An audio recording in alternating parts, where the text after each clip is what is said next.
네, 오늘 함께 하실 두 분의 전문가 소개하죠. 메리츠증권 여의도 영업부 금융센터의 이기택 멘토 나와 있고요. 교보증권 여의도 금융센터 윤여민 멘토도 함께 하겠습니다. 두 분 어서 오십시오. 첫 번째 이슈부터 살펴보겠습니다. 반도체부터 좀 다룰까요? 미국은 오늘 반도체 관련주들이 장중에는 조금 안 좋았습니다. 장 막판 그리고 장외 거래에서 조금 오르는 듯한 모습을 보이고 있고 다시 한번 AI와 관련된 챗 GPT와 관련된 이슈들이 좀 부각이 되면서 반도체 주 쪽으로 조금은 좋은 여러 가지 얘기들이 나왔습니다. 같이 점검을 좀 하겠습니다. 윤여민 멘토부터 말씀하실까요? 네, 일단은 지금 마이크론 테크놀로지가 일단은 전통 소부장을 좀 이끄는데 제가 볼 때는 좀 한 몫을 하지 않았나 좀 생각이 드는데 일단 최근에 보게 되면 반도체 관련된 뉴스들이 상당히 많이 나왔습니다. 일단은 이 정부에서 2027년까지 5년간 25조를 투자하겠다는 얘기, 거기다 또 삼성전자 같은 경우는 20년간 300조를 투자하겠다는 얘기. 어떻게 보면 이제 정부와 기업에 좀 투자안이 상당히 많이 나왔고요. 여기에 또 이제 이러다 보니까 맨 처음에는 디자인하우스 같은 좀 팹리스 관련된 종목들이 움직였습니다만 결국 전통 소부장의 제가 볼 때는 주가의 상승을 좀 이끈 거는 결국 마이크론이 아닌가 좀 생각이 듭니다.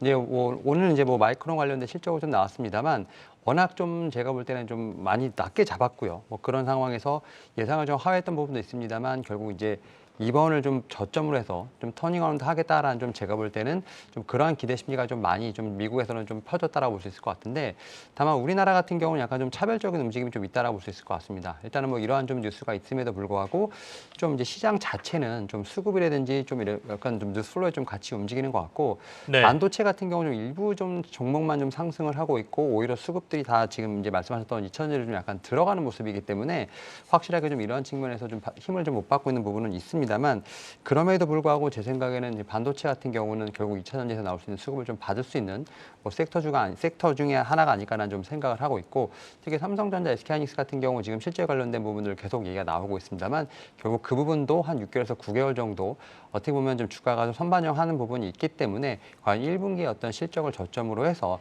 주가의 좀 반등력을 좀 보고 있다는 점에서 봤을 때 지금 어떤 소부장 같은 경우는 네. 오히려 조금 이제 눌릴 때마다 조금 매수를 해야 되는 그런 관점으로 봐야 되지 않을까 생각하고 있습니다. 반도체 소부장 쪽은 좀 관심 있게 볼만하다라고 윤여민 멘토께서 말씀하셨거든요. 이기택 멘토 의견도 좀 듣겠습니다. 앞서 BGF 계열사가 특수가스 사업에 진출한다는 뉴스도 있고 반도체 쪽 소재나 가스 이쪽은 좀 관심들이 많은 것 같습니다. 어떻습니까? 예, 오늘 재료도 하나 나왔죠. 하나마이크론 관련돼서 그 외에 재료도 또 하나 나온 것으로 보여지는데요. 삼성전자와 1,000억 원 규모 설비 임대 논의 소식에 하나마이크론이 좀 급등하는 모습을 보여지는데 1,000억 원 크지 않은 규모라고 생각을 했는데 이렇게 급등을 하는 모습이 나타난 것은 이제 삼성전자가 하나마이크론을 통해서 이제 설비를 통해서 앞으로 이 패키징을 검토하고 먼저 이제 시험 설치해서 가동하기 전에 테스팅을 한다 그런 의미입니다. 그렇게 됐을 때 하나마이크론의 기술력을 인정한 것은 물론 월간 한 60억에서 70억 정도 영업이익이 좀 나올 것으로 보여지고 네. 이게 연간으로 하면 한 700억에서 800억 정도의 이익이 보여지는 것으로 보여지는데 10배만 준다 그래도 시가총액이 한 7천억 정도 올라갈 수 있는데 지금 현재 시가총액이 7천억이니까 이러한 비즈니스 모델이 하나 새로 구축됐다라는 의미로 좀 받아들이실 수 있다라고 볼 수가 있겠습니다. 네네. 여기서 이익이 얼마나 매출이 이제 연간 700억에서 800억인데 이익이 얼마나 나냐에 따라서 밸류에이션은 좀 달라지겠지만 사실 이게 테스트가 끝나면 3분기서부터 이제 어느 정도 가늠이 가능하기 때문에 미리 선행적인 움직임이 좀 나타난 것이 아닌가 그렇게 보여지고요.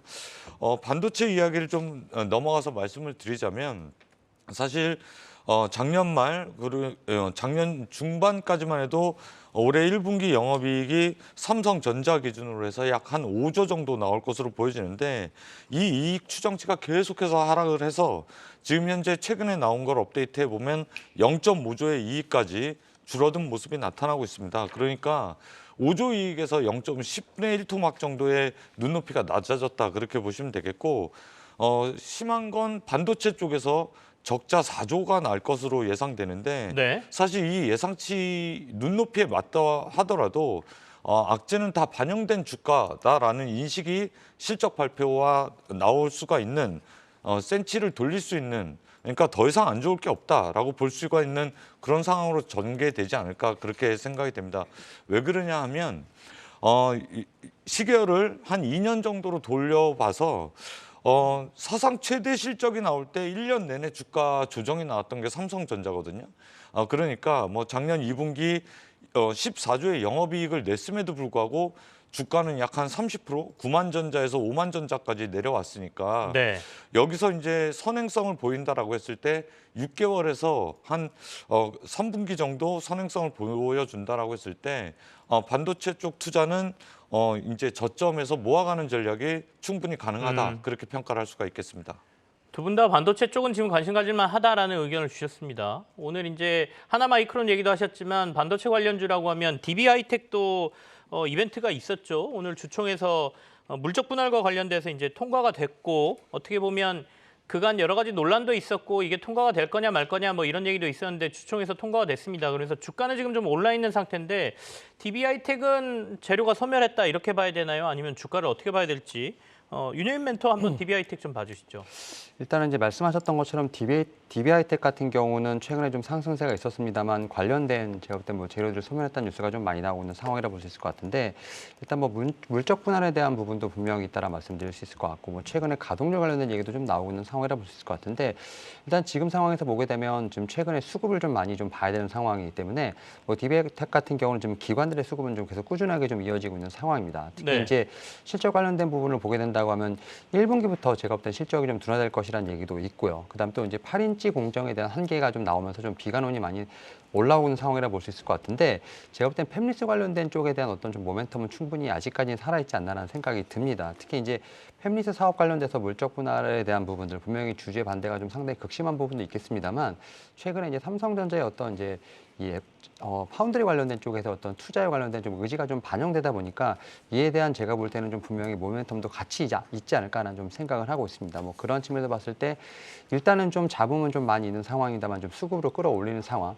여기에 좀 더 상승세가 있다고 하면 결국은 이 지금 팹리스 쪽에 관련된 좀 모멘텀이 좀 있지 않을까 좀 생각을 하면서 네. 일단은 좀 보유하신 분들 같은 경우 조금 더 홀딩하시는 전략을 좀 말씀을 드려보도록 하겠습니다. DB하이텍은 조금 더 홀딩해도 될 것 같다 이런 말씀이시죠? 네. 자 그러면 좁혀서 이기택 멘토님, 우리 만약에 반도체 쪽 지금 관심 가지라고 하면 네. 혹시 탑픽으로 보고 계신 종목들이 좀 있으신가요? 몇 개 소개 좀 해주시죠. 뭐 장비 쪽에서 이제 밸류에이션 몇 개 파운드리 밸류 체인을 좀 보자라고 하면 파운드리라는 건 뭐 이제 아시겠지만 팹리스와 파운드리 있었을 때 DB하이텍처럼 반도체 생산을 대행해 주는 것인데요. 네. 거의 장비 쪽에서는 PSK, 테스 정도가 눈에 들어오고요. 소재 쪽에서는 최근에 되려 된서를 맞았던 동진세미캠 같은 정도가 좀 눈에 들어오고 영원한 EUV 쪽에서는 SNS텍 가장 고평가지만 그래도 기술력을 인정받는 전공정이라는 쪽에서 그 고평가가 타당하다라고 보여지는 성장이 타당하다라고 보여지는 SNS텍 정도가 보여지고 후공정 쪽에서는 오늘 이야기가 나왔던 하나마이크론 정도가 탑픽이 되지 않을까 그렇게 볼 수가 있겠습니다. 알겠습니다. PSK, 동진세미캠, SNS텍 그리고 하나마이크론 이렇게 말씀을 해주셨거든요. 다들 이제 나름 반도체 이 밸류 체인 안에서 관심 갖고 있는 종목들이 있으실 겁니다. 거기하고 같이 결합해서 참고해서 좀 보시길 바라고요. 윤여민 멘토도 뭐 탑픽 몇 개 소개해 주시죠. 일단 좀 주가 상황을 봤을 때 가장 좀 최근에 탄력이 좋았던 건 SNS텍이 좀 아닐까 좀 생각을 합니다. 일단 뭐 EUV 공정 같은 경우 삼성전자가 아직은 지금 뭐 사용하고 있는 상황은 아닙니다만 제가 볼 때 SNS 같은 경우도 지금 이제 시제품을 좀 어느 정도 보여주고 있고 내년부터 어떻게 보면 양산에 대한 부분들 좀 확인할 수 있는 부분이 있기 때문에 일단은 이런 종목들 같은 경우는 뭐 지금 상황에선 어떤 그 선단 공정에 대한 부분의 어떤 기대감 결국 이제 투자에 대한 기대감으로 올라간다고 볼 수 있을 것 같고 결국 실적 같은 경우는 내년부터 좀 찍혀야 되는 부분이 있겠습니다만 여기 이 종목 같은 경우는 이제 어떻게 보면 지금 장비의 국산화 관련된 또 이슈도 같이 있는 상황이기 때문에 최근에 보게 되면 많이 올라서 저는 충분히 좀 더 업사이드가 있지 않을까 좀 생각을 하고 있습니다. 여기에 또 파운드리 쪽에서 보게 되면 결국은 EUV 공정을 좀 결국은 써야 되는 상황이기 때문에 가장 좀 제가 볼 때는 좀 탑픽으로 봐야 종목이 좀 SNS텍이 아닐까라는 좀 말씀을 드려보도록 하겠습니다. 알겠습니다. 반도체 조금 관심을 갖자라는 얘기였고 그 안에서도 우리가 더 좁혀서 관심 가질 만한 탑픽 종목들 한번 살펴봤습니다. 자, 두 번째 이슈로 넘어가죠.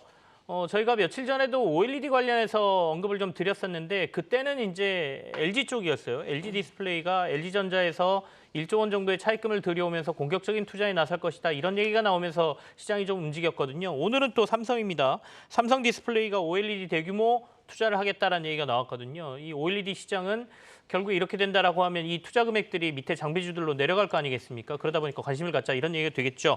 이기택 멘토부터 먼저 말씀하실까요? 예, 뭐 일본에서 JOLED가 파산했고 결국에는 이제 경쟁자는 중국뿐이 안 남았다. 그러니까 OLED의 그 원조국인 우리나라가 중국한테 이제 LCD처럼 또 이제 기술 격차가 좁혀져서 결국엔 저가 공세에 밀리는 것이 아닌가 항상 긴장을 했는데 이번에는 결국에 3파전에서 2파전으로 넘어갔고 아직 중국과의 OLED의 격차, 기술 격차는 1년 반 정도, 예전에는 3년, 5년 정도 얘기했었는데 1년 반 정도 아직 기술 격차가 남아있다라는 부분입니다.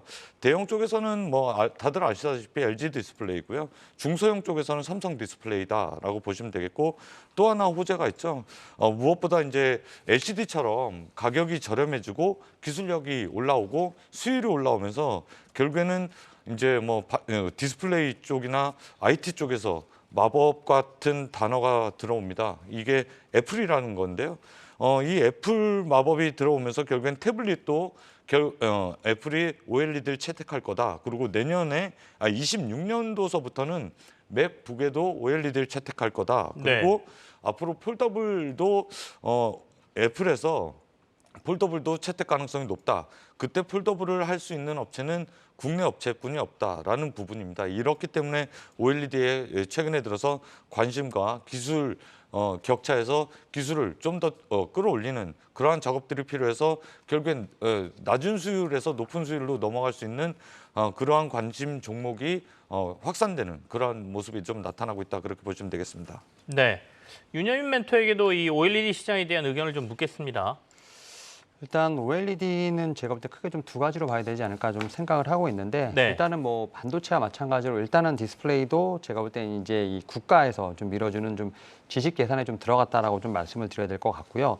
지금 최근에 보게 되면 지금 8.7세대 디스플레이로 제가 볼 때는 좀 많이 시설 투자가 좀 이뤄질 것으로 예상이 되고 있고 뭐 내년부터 공장 증설이 들어갈 것으로 보이고 있는데 일단은 앞에서 말씀하셨던 애플향 상당히 중요하다고 생각을 합니다. 특히 이제 삼성 디스플레이 같은 경우는 어떻게 보면 소형 쪽에서 상당히 좀 강하죠. 휴대폰 쪽에서 상당히 강한 상황인데 어떻게 보면 애플과의 어떤 협상에서 지금 어떻게 보면 좀 파워를 가질 수 있는 제가 볼 때 동등한 위치를 갖고 있는 몇 안 되는 회사 중에 아닐까 좀 생각을 하고 있고 특히 이제 애플 같은 경우가 지금 이제 아이폰 14인데 지금 15도 올 가을에 나올 것으로 보이겠는데 이와 관련돼서 삼성 디스플레이에 대한 제가 볼 때는 좀 더 의존도가 높아지지 않을까라는 생각을 하고 있고 또 이제 애플 같은 경우도 지금 삼성 디스플레이 너무 이제 어떻게 보면 좀 의존도가 높기 때문에 지금 LG 디스플레이 쪽으로 약간 다변하는 모습이 있습니다. 뭐 그런 측면에서 저는 이제 두 회사 모두에게 제가 볼 때는 애플향에 대한 어떤 분명히 모멘텀은 존재한다 말씀드릴 수 있을 것 같고 이 또 두 번째로 제가 볼 때는 이 전장용에 대한 부분도 좀 빠르게 성장하고 있다라고 볼 수 있을 것 같습니다. 전장용 보게 되면 최근에 뭐 인포테인먼트에서 결국 차량에서 많이 할 수 있는 것들이 좀 많이 나오고 있는 상황인데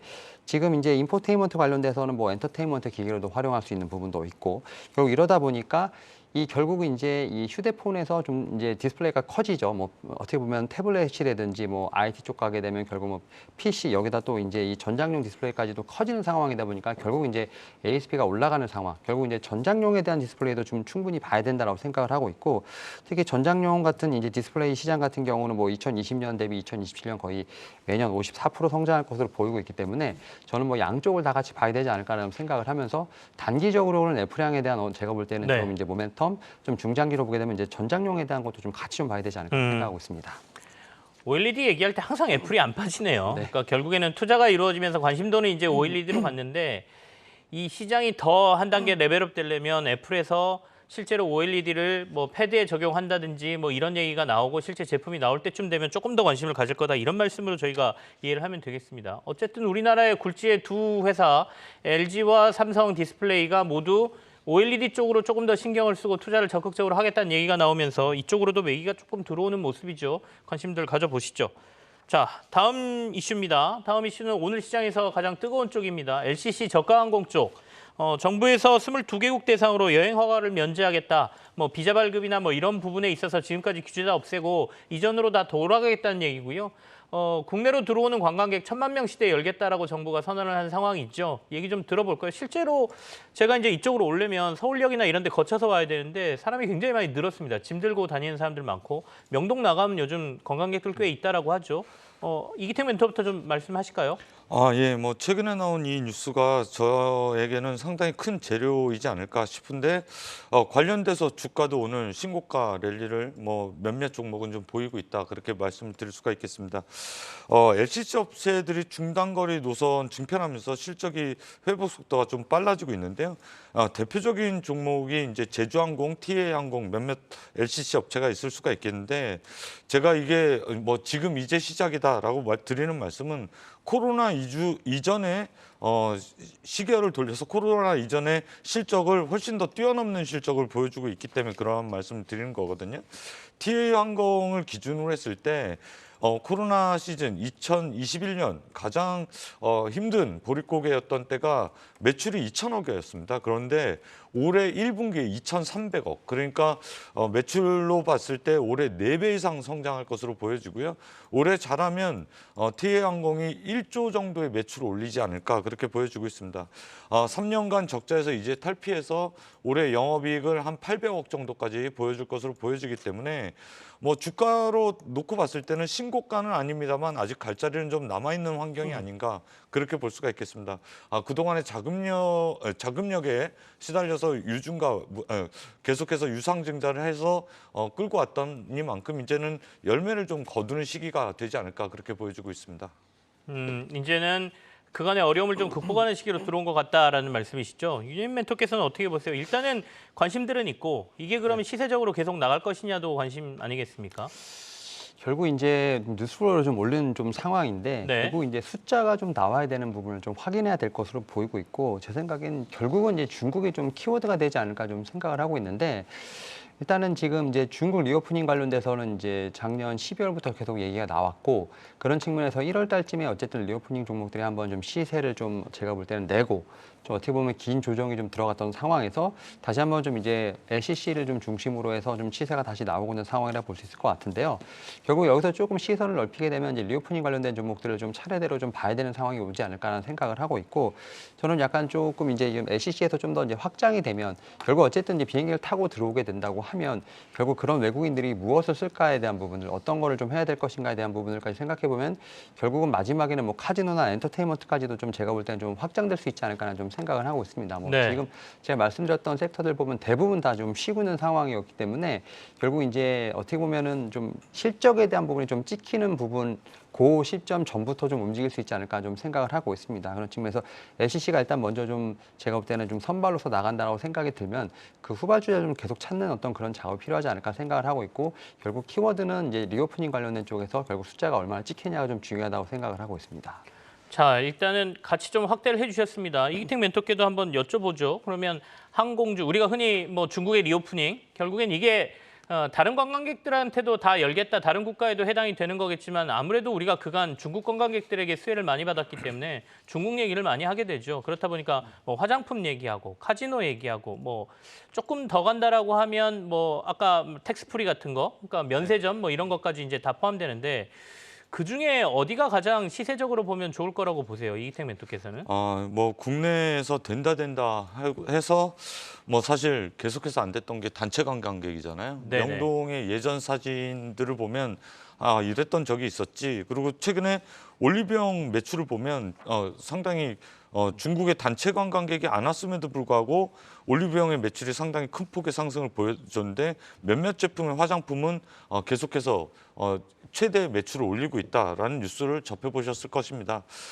그렇다라고 봤을 때 중국인 관광객을 기다리지 않고서도 매출을 올릴 수 있는 쪽에서 먼저 이제 투자를 하시는 게 좋을 것 같고요. 네. 중국인 관광객이 온다라고 했을 때 그게 한 단계 레벨업 될 테니까 그 안에 종목에서 뭐 선별해 주시는 게 좋지 않을까라고 보여지고 또 하나는 없었던 공연이 열리는 겁니다. 중국은 인재 리오프닝이기 때문에 네네. 만약에 중국에서 그동안에 열리지 못했던 그러니까 북미 지역이라든가 일본, 동남아 쪽에서만 공연을 했다라고 하면 이제 중국 쪽에서도 공연을 하면서 티켓 몰이를 할 수 있는 그런 엔터 쪽에서도 좀 성과가 나는 회사가 있지 않을까 그렇게 보여지고 있습니다.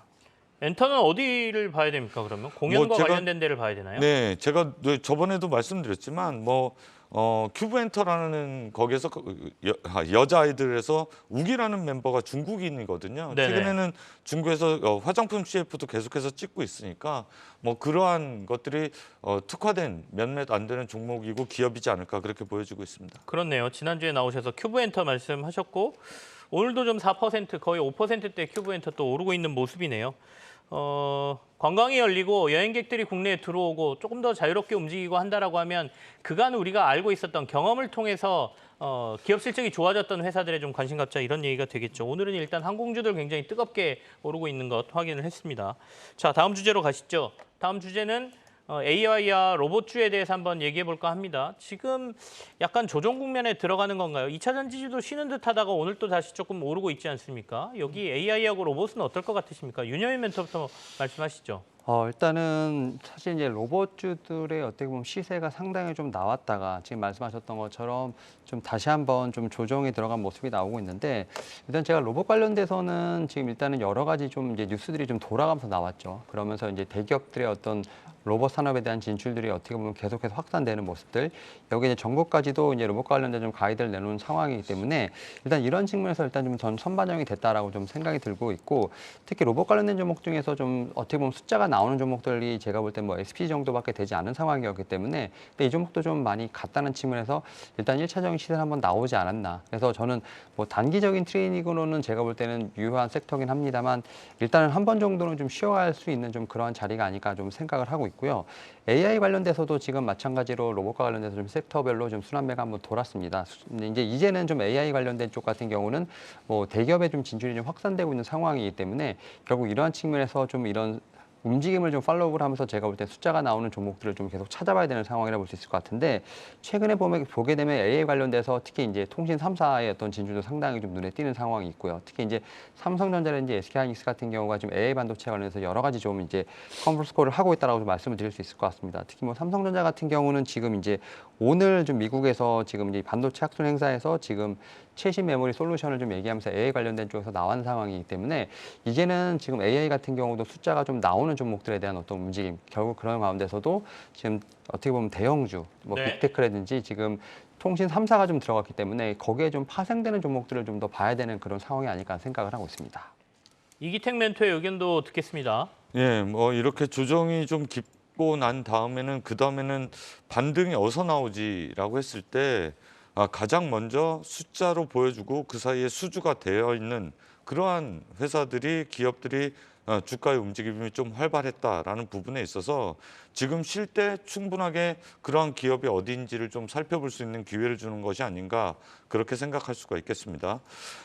삼성이 6월 달 정도에 뭐 이제 다양한 뭐 웨어러블 관련된 로봇을 발표하고 그 외에도 이제 여러 가지 6월 달까지는 관련돼서 로봇 관련돼서 일정이 쭉 잡혀 있는데 지금 시세를 한번 분출하고 난 다음에 실적 발표할 때쯤 실망 매물이 좀 쌓여 있을 때 네. 그때 진짜 제대로 된 실적을 발표하는 기업들은 연말까지 좀 끌고 갈 수 있는 기회를 주지 않을까 싶습니다. 그래서 지금 당장은 아니더라도 어느 정도 조정이 나온 다음에 수주와 실적이 동반되어 있는 성장 기업이 좀 나타나지 않을까 그런 기대를 하면서 좀 공부하는 시간을 좀 가져야 되는 그런 시기다 그렇게 말씀을 드릴 수가 있겠습니다. 알겠습니다. 좀 더 공부를 하는 시기, 그러니까 이제 조정이 나오고 다음번에 한 번 더 올라갈 때는 실제로 실적에 반영되는 회사들, 성적으로 보여주는 회사들이 갈 거니까 이때는 조금 그런 회사들이 어딘지를 찾는 작업을 좀 해야 된다 이런 말씀으로 이해하면 되겠네요.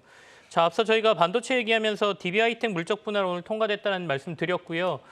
주가가 한 번 더 올라갑니다. 지금 DB하이텍 주가 한 8%까지 올라가는 모습을 보이고 있네요. 앞서 이제 저희가 얘기할 때 뭐 4%, 5% 뭐 이 선에서 움직였었거든요. 다른 얘기가 조금 더 나왔는지 뭐 뉴스를 좀 확인해 봐야 되는데 어쨌든 거의 8%대 오늘 DB하이텍 주가가 오르고 있다는 말씀을 드립니다. 시장에서는 이 물적 분할에 대해서 어느 정도 호응을 하고 있다 이렇게 봐야 될 것 같습니다. 자, 마지막 이슈는 2차 전지 얘기 안 할 수가 없죠. 오늘도 2차 전지 하고 끝내겠습니다. 어떤 얘기 하실지 한번 보겠습니다. 윤여민 멘토 어떻게 하나요? 일단 코스닥 시가총액 상위 종목들 보게 되면 1, 2, 3위가 다 지금 2차 전지죠. 에코프로, 네. BM, 에코프로, LNF인데 최근에 이제 LNF 같은 경우는 양극재 쪽에서 좀 가장 못 갔던 뭐 종목이라고 하면서 결국 이제 순환매 속에서 마지막 좀 주자가 아닐까 했었는데 결국은 뭐 이제 LG에너지솔루션 투자권이라든지 뭐 테슬라의 어떤 그런 수혜 관련된 종목을 해서 좀 지난주 뭐 금요일부터 지금 급등이 나온 상황이라 볼 수 있을 것 같고 뭐 그런 측면에서 사실 양극재는 제가 볼 때는 약간은 좀 이제 밸류에이션을 좀 벗어난 측면이 있다 말씀드릴 수 있을 것 같고 에코프로 같은 경우는 제가 이제 뭐 지나가는 말로 50만 원대까지는 좀 힘이 보인다라고 했는데 결국 오늘 같은 경우 한 49만 원대, 49만 9천 원대까지도 지금 찍고 내려온 모습이라고 볼 수 있을 것 같은데 결국 지금 같은 경우는 어떻게 보면 2차 전지내에서 지금 자금이 빠지지 않고 있는 상황입니다. 지금 뭐 현장에서 보더라도 지금 이제 신용들이 상당히 많이 들어가 있는 상황이고 특히 이제 어떻게 보면 다른 섹터를 올리기 위해서 결국 2차 전지 쪽에서 자금이 풀리지 않는다고 하면 결국 다른 섹터를 올리려면 결국 2차 전지에서 지금 어떻게 보면 수급이 나와야 되는데 그런 수급이 나오지 않다 보니까 결국 2차 전지가 오르는 날에는 다른 종목들 같은 경우는 오히려 좀 하락이 좀 많이 나오는 상황이라 볼 수 있을 것 같은데요.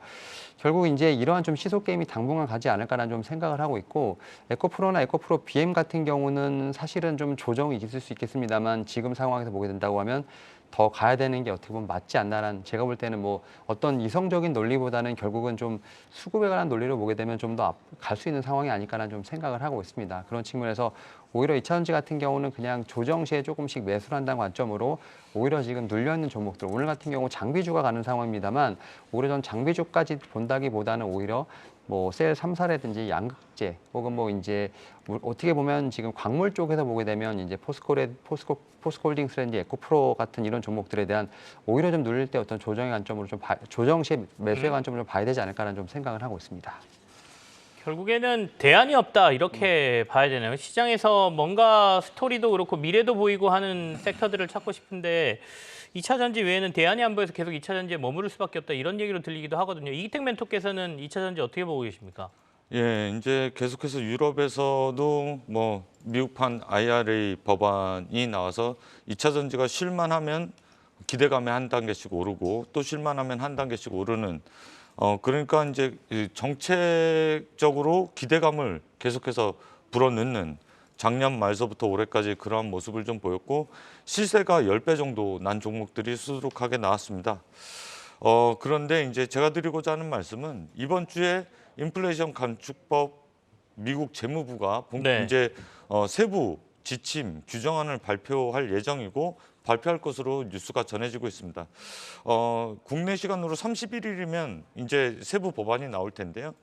여기까지 나오면 이제 다들 아시다시피 주가는 특히 테마주는 기대가 현실이 됐을 때 거품이 사라지게끔 되어 있는 게 현실입니다. 예전에 뭐 대선주라든가 아니면 대북주 그런 것들을 봤을 때 진짜 세상이 바뀔 것처럼 높은 밸류를 주던 종목들도 결국에는 확산세가 뭐 베트남에서 정상회담 있은 이후에 다 사라지듯이 뭐 몇몇 종목은 말도 안 되는 밸류에이션을 받았기 때문에 그 팽팽한 고무줄을 어느 한쪽이 놓기 전까지 계속해서 잡고 있다 보면 어느 한쪽이 놓으면 다치게 되는 그런 상황까지 온 게 아닌가. 네. 그러니까 그 긴장하고 있는 팽팽한 고무줄을 어느 한 손이 놓는 순간 시세가 좀 거품이 좀 사라질 수 있는 데까지 왔다. 그렇게 평가를 할 수가 있겠습니다. 알겠습니다. 2차 전지주에 대한 팽팽한 지금 어떻게 보면 수급상으로 올라가고 있는 이 부분에 대해서 말씀하셨어요. 어디선가 이 끈을 놓게 되면 순간적으로 확 이 긴장이 풀리면서 주가의 조정이 좀 크게 나타날 수 있다. 이런 얘기도 되겠죠.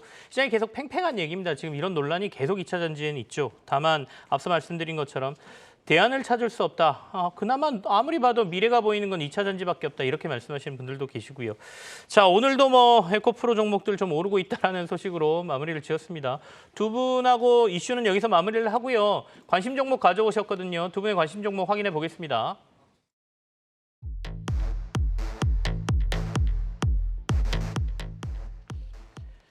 네, 이기택 멘토 오늘 가져오신 관심주 보겠습니다. 신사업 성장으로 이익 창출이 기대된다. 이렌텍 가져오셨는데 이렌텍 굉장히 오랜만에 듣는 것 같아요. 한번 얘기 들어보고요.